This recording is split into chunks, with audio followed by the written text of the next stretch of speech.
ইংরেজিতে একটা প্রবাদ আছে, a child first and main teacher mother. প্রত্যেকটা সন্তানের প্রধান এবং প্রাথমিক শিক্ষক হচ্ছে তার মা।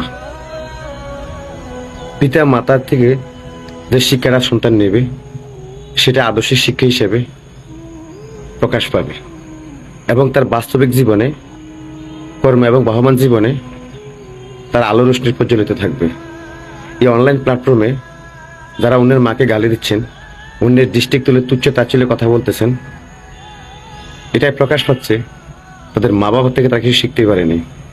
জাহেল পিতা মাতার সন্তানগুলা অশৃঙ্খল আচরণ, মানুষকে গালি, মানুষের ডিস্ট্রিক্ট নিয়ে উচ্চারণটনা এগুলোই করবে।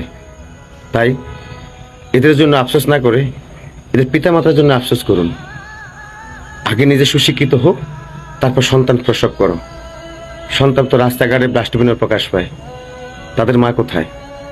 তাদের জন্য আফসোস নয়, আফসোস হচ্ছে ওই ধরনের মানুষদের জন্য যাদের মা বাপ থাকার পরেও সন্তান পথভ্রষ্ট হয়, অন্যকে গালি দেয়, অন্যের ডিস্ট্রিক্ট তুচ্ছিল্য করে।